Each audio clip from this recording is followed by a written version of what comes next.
Greetings, my fellow freedom lovers, sovereign thinkers. It's LL3's News Podcast. My name is Craig, transmitting from the beautiful Swampy Mango, South Florida, and today's date, Tuesday, September 11th, 2018.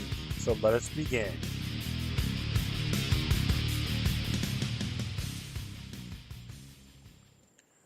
Thanks for tuning in, my friends. Just chilling as usual by the New River. Yeah, so I had some dinner today at one of the historical landmarks of this town, and they had the stuff on TV. ESPN talked about September 11th in sports comeback to call it, and it really gets me. I was like, just watching people, folks in there such as George W. Bush, George Tenet, Condoleezza Rice, John McCain, Rudy Giuliani, and I'm like, how come these people aren't being bashed, but they praised them on what happened? Thinking they're great people. And how come they don't smear them now? They shouldn't. To be very frank, that damn thing should have never been on TV, as far as I'm concerned. I was like, keeping my poise, but I had to do a little cursing, calling them effing treason scumbags and all that. It's just me. And it just really strikes the nerve. And, I just don't, I guess, you know what? Because I don't like being insulted. When you have tyrants like that, we should all look at them as a role models is downright apparent. And I don't see the same folks out there. Don't give Colin Kaepernick any of that treatment. They start calling him out, go, he's disrespecting our country, this and that. But they will still put these knuckleheads on TV. ESPN, of all people. Give me a break. Remember, sports is entertainment, not a cult. But I was actually keen overall. I had to be proud of myself. But it's one of those things, my friends. If you're going to have people like that around my realm, I'm not afraid. I'm calling them out.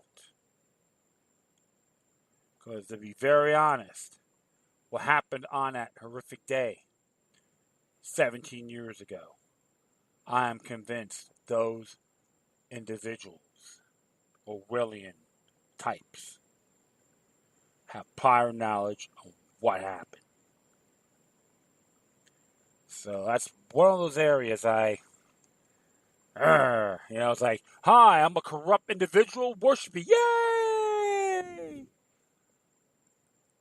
I don't know if you folks understand that, so I just had to do my little rant. But thereafter, I was watching some of the cool little things going on. I know Richard Gage did something today in Washington, D.C., had some couple of people talking, about not Architects Engine for 9/11 Truth. It was really nice. Go on YouTube, check it out. And I was just hearing a few things and trying to not get warped up on it, but get inspired because they killed a lot of these too many infiltrators, killed the 9/11 Truth movement with all the propaganda matrix and the bickering, the pettiness. That's one thing I tell everybody. Focus on one thing, what you have in common. But don't honor the official narrative. So that's how I look at it. And folks out there, don't give up. A lot of the victims' families started this movement. And it's not going to be desecrated or extinct because you have a bunch of hired bend-over Bobs, Uncle Toms and Aunt Jemimas to the state, gonna taint it. Gotta be like the exterminator. See cockroaches, you spray them out. Put a big light on them, and they scatter like cowards. That's how things have to be done. I know I'm ranting, so forgive me, but I feel a little bit better However, the bartender there was really cool. We had a good little conversation about a few things. He agrees I'm building 7. He's questioning that as well. That's good because remember, folks, we're not the only ones. So we're not insane. We're not outcast. People are actually looking at the bigger picture. So I praise that, and I'm thankful for those folks taking the initiative on examining this on their own free will. All right, enough of that. So I'll be just doing a few articles, commentaries by Bob Livingston's letter. You could say it has a lot of good historical elements, merit to it. So I'm going to be, just narrating it and take it from there. Cool. So let's begin. Oh, shoot. Okay, there it is. All right. So this one came out actually September 4th, a week ago. It says here, How People Become Easily Controlled by Tyrants. This is by Brandon Smith. The question that often arises in liberty movement circles as how we get to the point full-blown tyranny within society. These numerous factors determine this outcome. But through all of the various totalitarian systems in history, there are common denominators, elements that must be there for tyrants to prevail. We can identify these common elements in an objective manner. We can make it far more difficult for despotic structures to stand. This is a very complex issue, but I'll break it down as best as I'm able. The psychology of the tyrant. To come to terms how tyrants control society, we must first examine how the mind of a tyrant operates, because these people do not, in most cases, think the way average human beings think. It is one of the few cases which I would encourage people to otherize another group, because tyrants are psychologically abnormal to such an extreme that it is difficult to classify them as humans. I believe the key to understanding the motivations of the tyrants and where these people come from rests on our understanding of narcissistic sociopathy. I wrote about these extensively in my article, Global Elitists Are Not Human. I did narrate that article before, so it's very good. I recommend people check it out if you haven't. So I will only give a summary here. Narcissistic and sociopathic traits, like many psychological traits, are inborn. They are present in about 5% to 10% of society at any given time. In the vast majority of cases, these traits remain latent and do not affect persons' actions or relationships to any great extent. In a minority of cases, however, narcissism and sociopathy become the defining factors of the person's psyche. This occurred in less than 1% of a population. So it sounds like the 1%ers, right? To be clear, not all narcissists are sociopaths, and not all sociopaths are narcissists. There are people who are low-level narcissists who excel in society and retain a conscience. There are low-level sociopaths in society that serve important functions and careers that empathetic people would find difficult, such as certain jobs in the military or in the medical field. What I'm referring to here are high-level narcissistic sociopaths, the kind of people that become murderers, rapists, pedophiles, and yes, tyrants. A sociopathic narcissist is motivated by personal desire only. They are capable of empathy for others and see people as a kind of food and fuel source rather than fellow travelers in life. They consider their lack of conscience as an evolutionary advantage, a tool that helps them to survive and thrive by trampling, stealing, manipulating, and killing if necessary without guilt or regret. You think of these creatures would be easy to pick out in the crowd, but it's not always so simple. They have the ability to mimic behaviors of those around them in order to appear more human. Sometimes this does give them away because they can't help but parrot or steal behaviors and mannerisms from those they meet to the point of obviousness. For those in experience with narcissistic sociopaths, though the tactic work for a time, because what people think they see is someone just like them, a reflection. Think of it as a survival mechanism like a chameleon. For tyrants, the ability to make them appear endearing to the public. They can be many things to many people, and their ability to lie convincingly is exceptional. They climb the ladder of success quickly and build systems that allow them to prosper. They do have doubts and weaknesses, though. They are in most cases cowardly.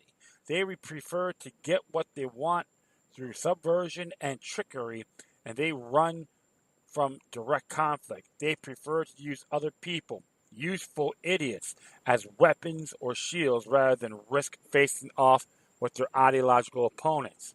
As parasites, they focus on the weak minded or the fragile.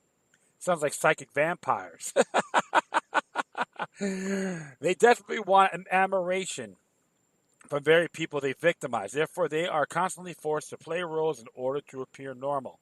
They don't like this. They feel that it is below their station in life to pander, and they are convinced that they should be worshipped as they are, not worshipped for a fraudulent image they have constructed. They want to come out of the closet, in a sense, as a narcissistic sociopath.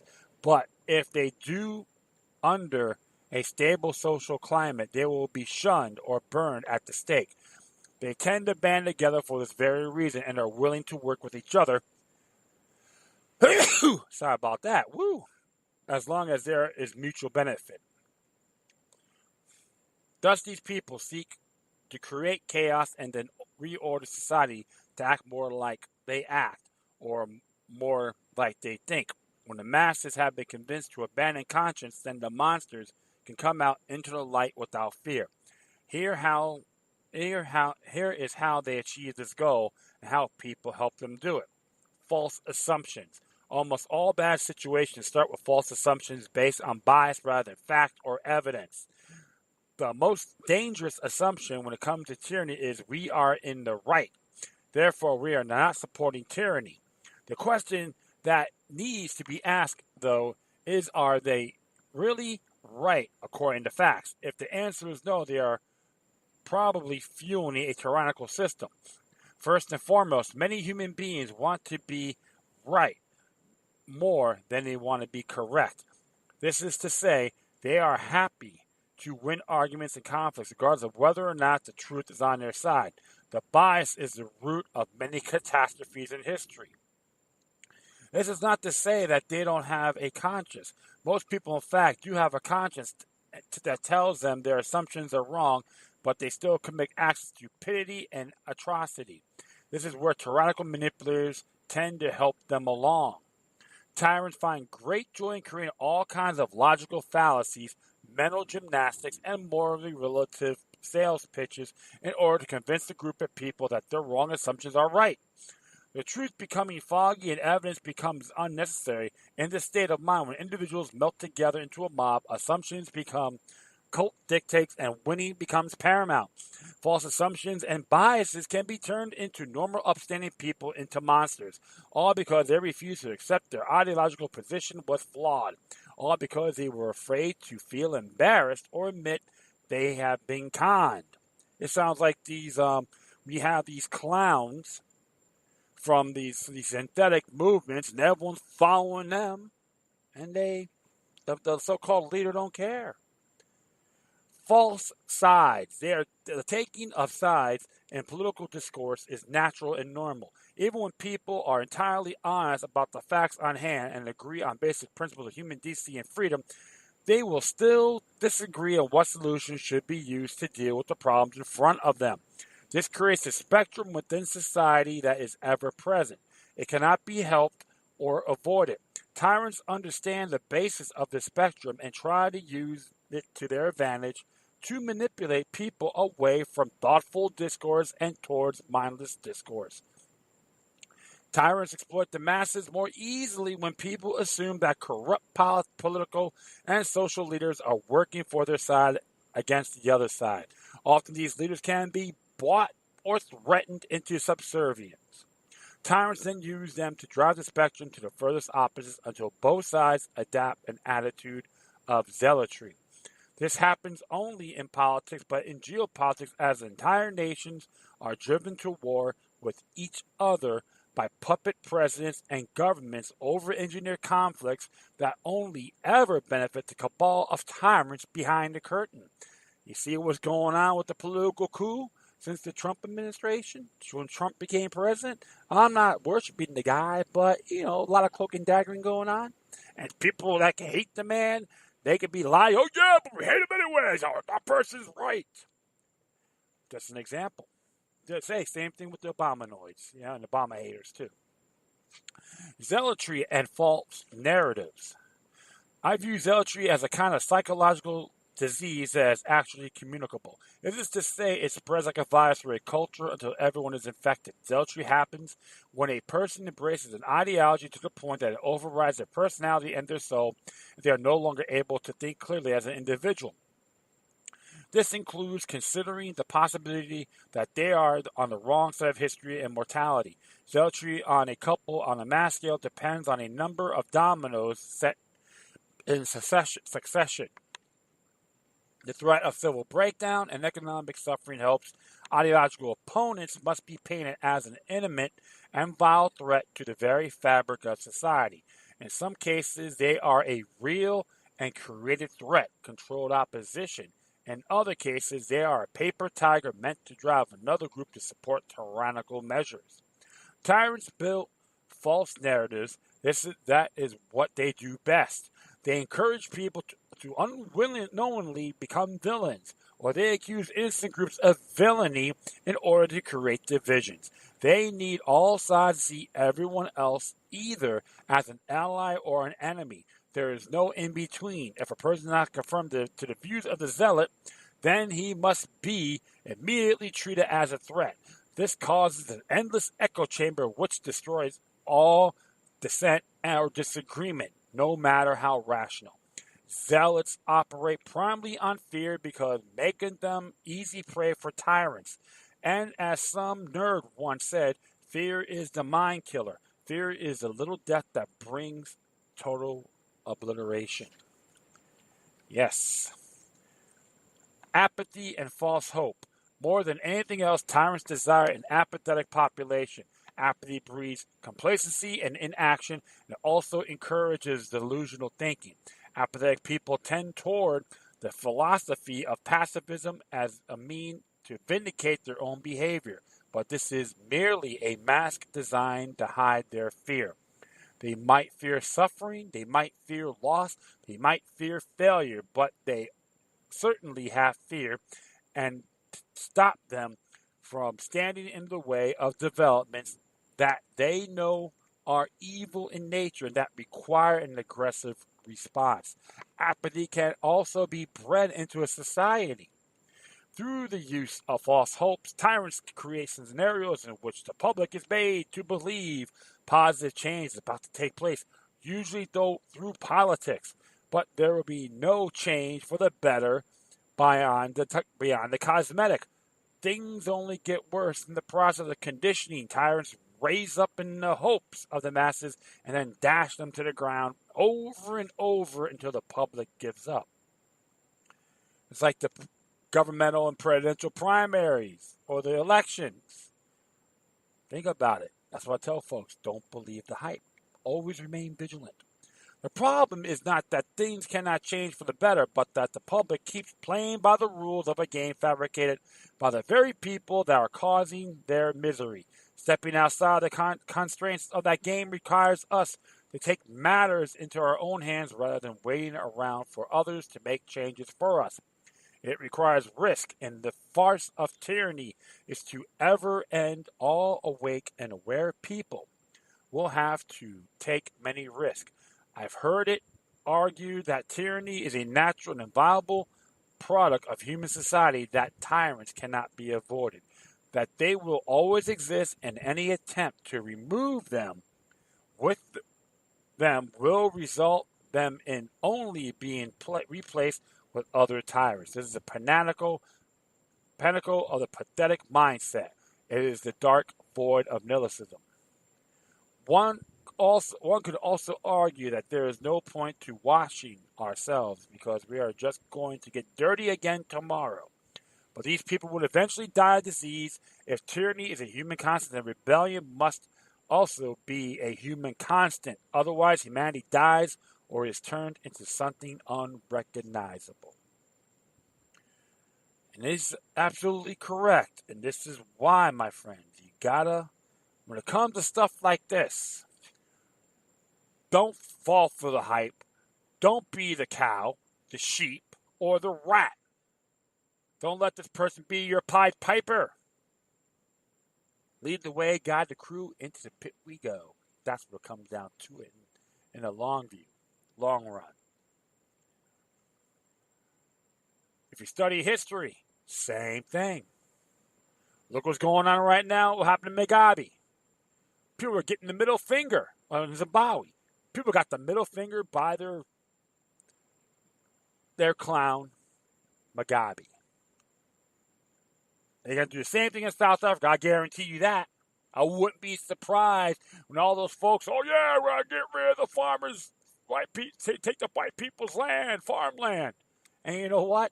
You're going to get the finger as well. You're going to bend over, they're going to give you a good thrust and kick you to the curb. That's why all these things about all this hype and hoopla was going on in midterm elections. Everyone's, we got to impeach Trump. Even Andrew Gillum, who's running for governor, believes in that. Give me a break. It's okay for him to be funded by a Nazi collaborator. How exceptional. I don't want to repeat myself on that. But like I always say, my friends, you don't trust government, period. You keep your eyes from these particular tyrants and avoid them like psychic vampires. Even Anton LaVey talked about that in the Satanic Bible. You don't have to believe everything what he said, but there is some merit to the message. Even bad associations destroy good habits. So, always remain vigilant. So, pertaining to this next article here, next article by Bob Livingston came out in the 5th. And it's great because the political herd reform parade, right? Politics is a cult. Here's what he has to say. Modern politics and the political process is a perpetual psychic system for creating an ongoing hallucinatory mentality for the mass mind. It is a psychic persuasion that coerces the people individually and collectively to imagine political and economic freedom. On the national level, politics is the art of pacifying the workers and producers of wealth while creating a false dichotomy of political conflict. The political process capitalizes on our degree of mental specialization, which has caused our thinking processes to be narrowly prescribed. We are trained from early on to focus on our occupation and specialty. From the beginning, we are unconsciously channeled into a mental straitjacket. Few men and women engage their mental processes into introspection. They have no contemplation of their own thoughts, feelings, and sensations. They do not engage their minds in self-examination. They do not question external influences upon their minds because they are unaware that they exist. They do not question the sources and reasons for their political persuasion because they are unaware that they exist. The majority is systemized into a learned process that has killed all imperative to inquire into the nature of things.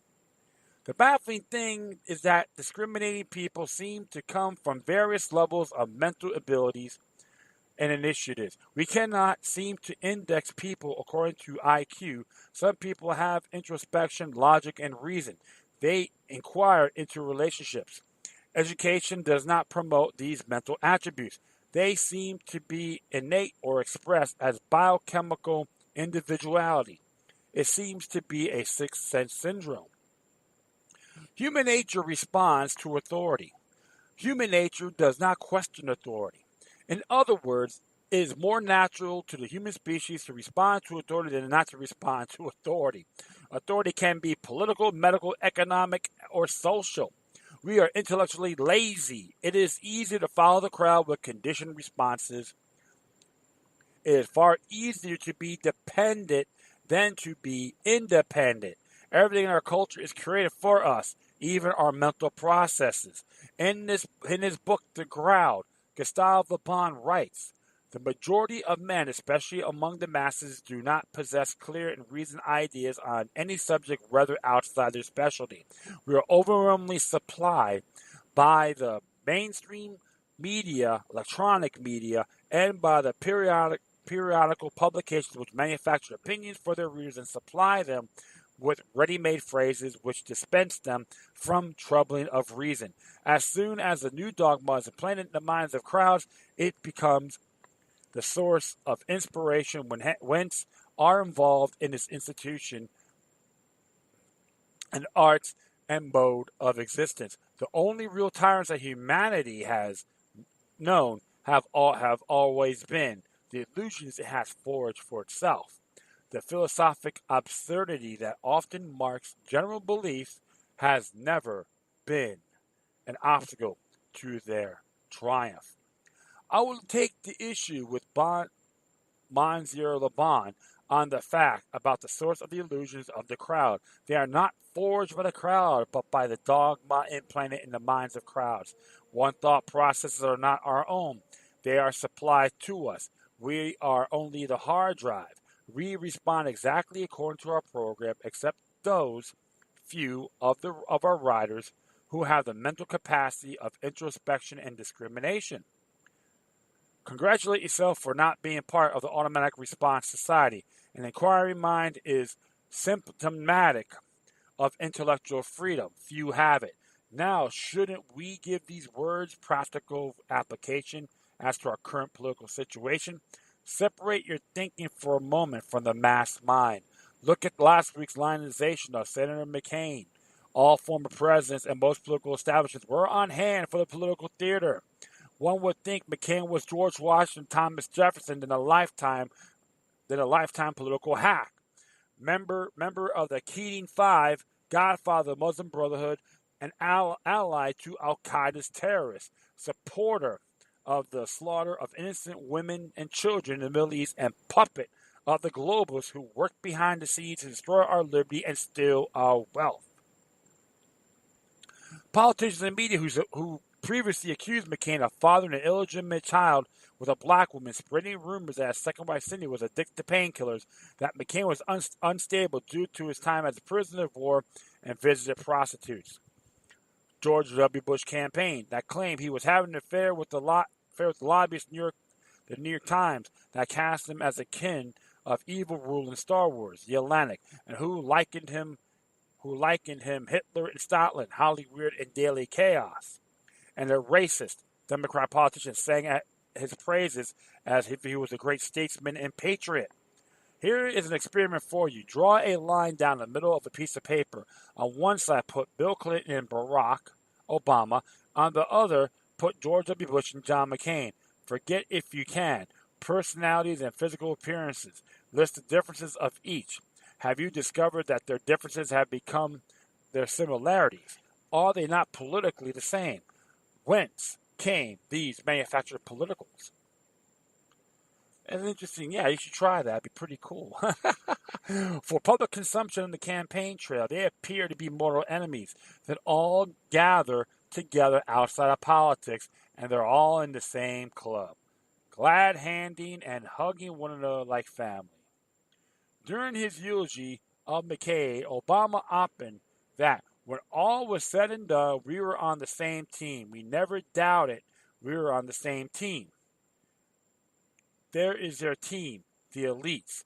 There is our team, the exploited. Their goals and values are far different from ours, and never the twain shall meet. The definition of a cult is a great devotion to a person, idea, object, movement, or work, and usually a small group of people characterized by such devotion. Politics is a cult. Interesting there, right? Something to really think about. All the world's a stage. More things change, more stays the same. Why is that? Political parties are extremely dangerous. I agree with Jesse Ventura and George Washington on his farewell address, to be exact. So, you're going to be in that political bandwagon, or you're going to stand up for what's right. That's one thing you got to look at. Don't be a herd conformist. Be a sovereign individual when it comes to these scenarios. And finally, this one here just came out today by Brandon Smith.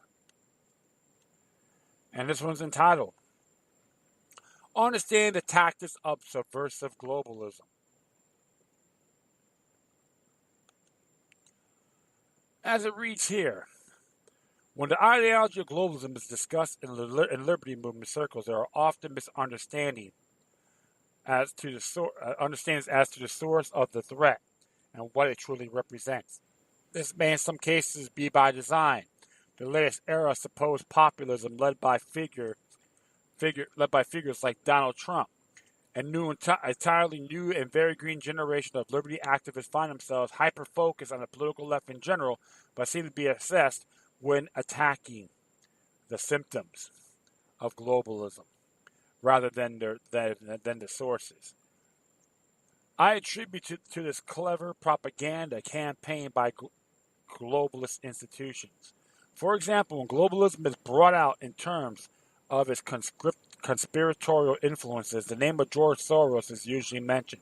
Soros is an obvious boogeyman for liberty activists because his money can be found flowing to numerous cultural, Marxist, social justice organizations, and his influence is easily grasped and digested in that way. Conservatives like placing emphasis on Soros because he appears decidedly leftist, and thus globalism becomes synonymous with leftist ideas. But what about all the globalists within the political right? Globalism has its gatekeepers in both political camps, people that manipulate or outright control political leaders and political messages on the right just as they do on the left. While someone like George Soros acts as a gatekeeper for the left, we also have people like Henry Kissinger, a globalist gatekeeper for the right. Kissinger's close relations with Trump, the Trump administration, or his longtime friendship with Russia's Vladimir Putin are brought up far left in the liberty movement these days. Why? Because this does not fit with the false narrative that globalists are targeting Trump or Putin. When you examine these leaders and their ties to the vast array of globalist proponents, this claim becomes absurd. In 2016, months before the Trump presidential election, global media outlet Bloomberg pushed an article which salivate over the possibility that Trump would swallow up and assimilate what they call the Tea Party, ultimately destroying it. And that time, the term Tea Party was simply code for any sovereign or constitutional group, just as the media tried to wrap us all in the term alt-right after Trump's election. There was a reason why Bloomberg found particular glee in the notion that Trump would absorb the liberty movement. The movement was becoming a decentralized threat to the globalist agenda, a threat that could not be easily quantified or dominated because it had no identifiable leadership. We are a movement based on knowledge and individual action. Our best leaders have been teachers, not politicians, and these were people that led by personal example, not by mandate or rhetoric. The liberty movement was winning around in every conceivable arena, from the dismantling of the mainstream media through alternative platforms to the great push against social justice cultism. Something had to be done. Enter Trump, a brash pop culture icon with a flair for sensationalism. He was no statesman like Ron Paul that explained the intricacies of America's problems in a measured way. No, Trump was like a wrecking ball, a loud and blatant message to the left that we were tired of being on the defensive and when we were coming for them. But the reality was that Trump was not a necessary element of the fight. He never was. Anti-globalism, anti-social justice were already hidden in the mainstream. The left was already on the run. Trump didn't care that wave, the Liberty Movement, did that for him. He just rode it into the White House. You're welcome, Donald. The problem was that Trump was not what he seemed to many people. With all his rhetoric against the banking elites, which he referred to creatures of the swamp, choking Washington, Trump then proceeded to load up his presidential cabinet with elitists and globalists as soon as he was elected. These very same cabinet members and advisors went on to attend globalist meetings like the Secretive Bilderberg Group after Trump had been elected. People like Rothschild banking agent and Commerce Secretary Wilbur Ross, who officially attended in 2017, or advisor Peter Thiel, who officially attended in 2018. And those are facts, my friends. I even talked about them in my past episodes about Trump going to be lining up people from the global entities such as the Council of Foreign Relations and so forth. These are on April 2016. I talked about that. This was not all surprising to me. I predicted this would be the likely outcome along with the Trump presidency. In my article, Clinton versus Trump in the Co-Option of the Liberty Movement, published in September 2016. The point is, simply picking a side of the political right is not enough to protect activists from global subversion. By rallying around controlled politicians and bottlenecking our actions to the Liberty Movement makes it vulnerable and decidedly impotent. So the question arises, how do we continue to fight against the fourth-generation warfare levied against us? Part of the solution continues to rest in our own understanding of the enemy. I continue to hold the idea that the best way to understand globalism is to study and expose the efforts of a group called the Fabian Society, otherwise known as Fabian Socialists. The society was founded in England in 1884 and was the extension of the roundtable groups being established by global elites in the West at the time. The Fabians have been at the forefront of almost every pro-socialist and pro-globalist movement of the past century. And while they do not get as much attention as institutions like the Council of Foreign Relations or the Bilderberg Group, their open discussions on tactics make them a prime source of data on the psychology of our opponents. The Fabian Society has multiple mascots, which hint at the nature of globalism. One symbol of the group is an angry turtle with the slogan, when I strike hard, indicating the slow and deliberate nature of globalism and its methodical spread into every aspect of our daily lives. Another mascot they have used in the past is a wolf dressed up as a sheep, a symbol which I think is self-explanatory. I think that the best representation of these people and their thinking resides in their own words. However, there are some choice quotes from past members. Here's what one has to say. The open conspiracy will appear first. I believe as a conscious organization of intelligent, in some cases wealthy men as a movement having distinct social and political aims, confessedly ignoring most of the existing apparatus of political control or using it as an incidental implement in the stages, a mere movement of a number of people in a certain direction who will presently discover, with a sort of a surprise, the common object toward which they are all moving. In all sorts of ways they will be influencing and controlling the ostensible government. H.G. Wells, The Open Conspiracy Blueprints for World Revolution. Interesting, right? I knew about him. He was global. He had those global attributes. There's another quote. I also made it clear that socialism means equality of income or nothing, and that under socialism, you would not be allowed to be poor. You would be forced to be fed, clothed, lodged, taught, and employed whether you like it or not. If it were discovered that you had not character and industry enough to be worth all this trouble, you might possibly be executed in a kindly manner, but whilst you were permitted to live, you would have to live well. George Bernard Shaw, The Intelligence Woman's Guide to Socialism and Capitalism, 1928. Here's another one. I do not pretend that birth control is the only way in which population can be kept from increasing. There are others, which one must suppose opponents of birth control would prefer. War, as I remarked a moment ago, has hitherto been disappointing in this respect. Perhaps bacteriological war may prove more effective.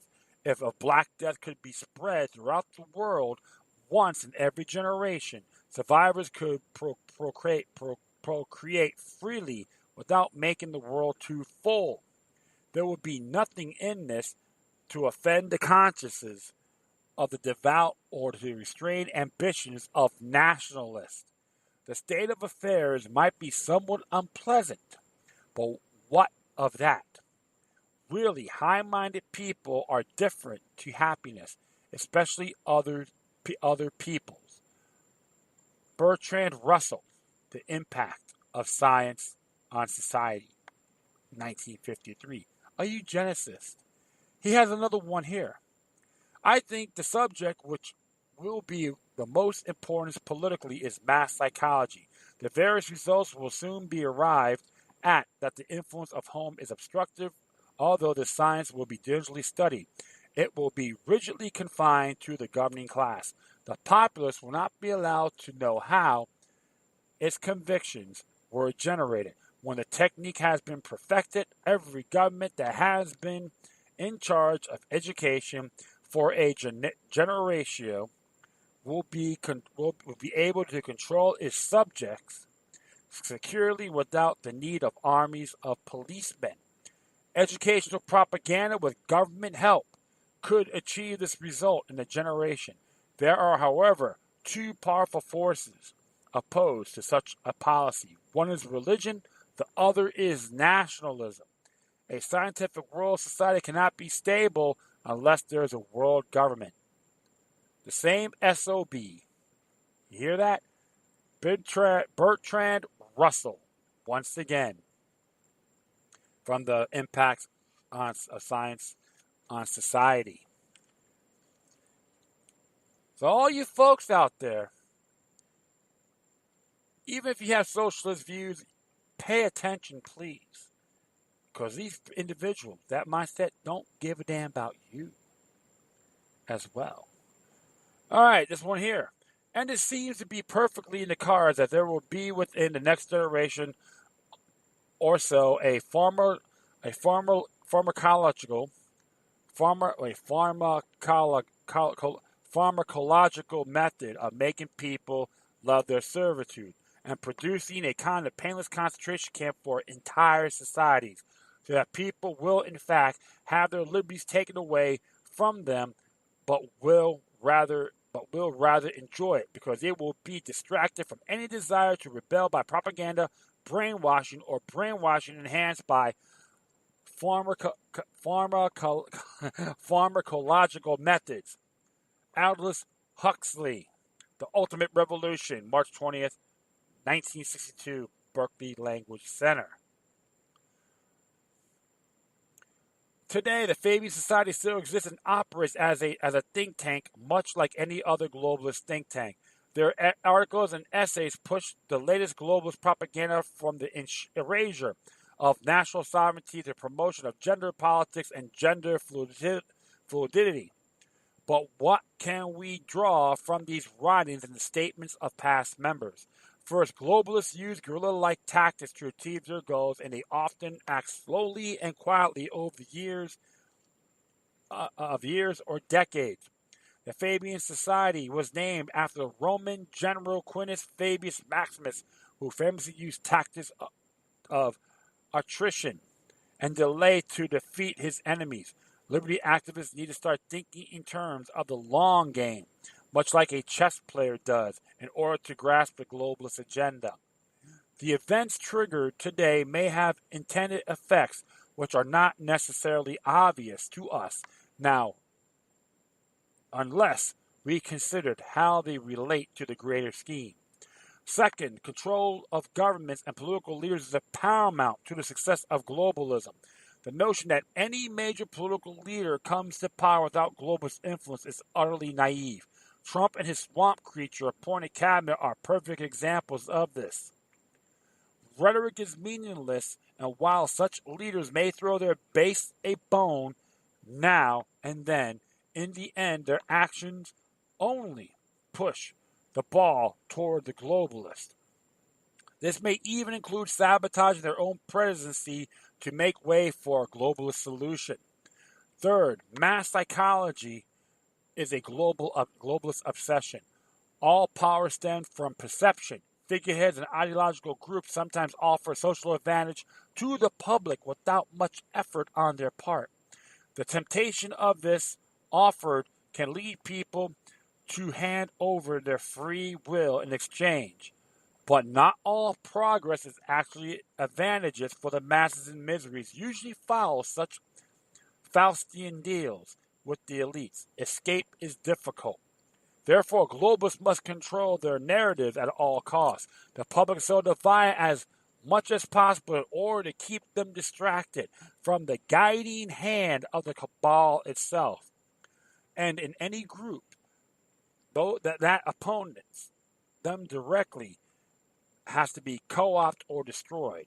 The more people focus on globalists and their organizations as the core source of social instability, the more uncomfortable they become. Fourth, most globalist actions today rely on fourth-generation warfare, meaning few things are exactly as they seem.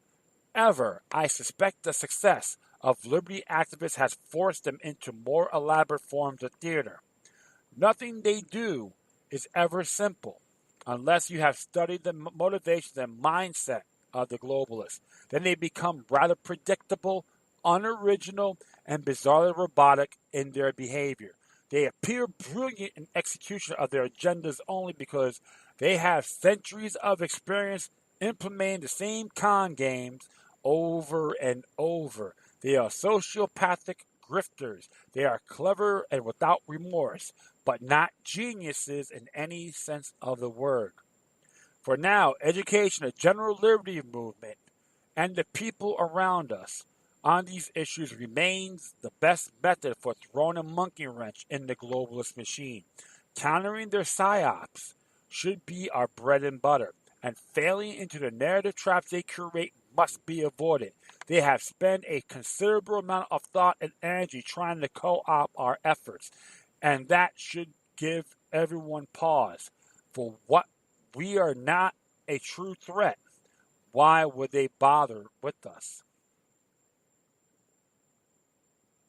And he's absolutely right. Those are the areas you gotta look at, my friends.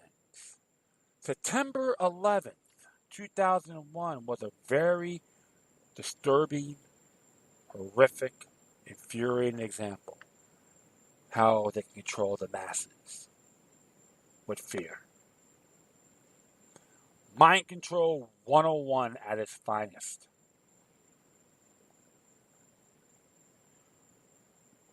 That's the areas you have to look at. You're gonna be an individualist or a collectivist. This is what you gotta look, how you gotta look at it. Based on all these three articles I've narrated for you folks, you have to pay attention.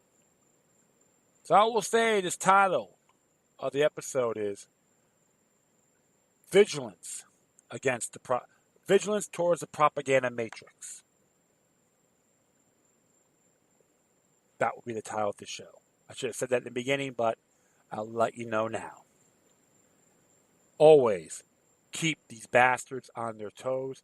Don't fall for the hype, the hoopla. Utilize the internet at the best of your ability. Use it to enhance yourselves and others rather than be enslaved. Don't fall for the controlled opposition. Don't follow the hype wherever the paradigm is. Political snowflakes are everywhere. They exist regardless of paradigm. That is a fact. You got to make your own, fulfill your own moods, your own destiny, and be with like-minded individuals. Study more of the Fabian Society and any other global entities because they don't care about any of us, regardless what you look like, what your faith is, etc. They think we're pieces of garbage, numbers to them. I disagree with them completely. I know many of you out there will attest to that. And that is it, my friends. I'd like to thank everyone for listening. Plus, feel free to download and share throughout your social media networks. If you have any questions, comments, or you send something that's interesting, whatever you do, please address your correspondence with decorum. I will post all my social media sites and email contacts via Spreaker page. All right? Once again, thank you for your time. Plus, always remember that demoniac resistance is healthy for the soul and can liberate humanity. Until next time, take care of yourselves. Keep on spreading love, and may your guardian spirits be with you.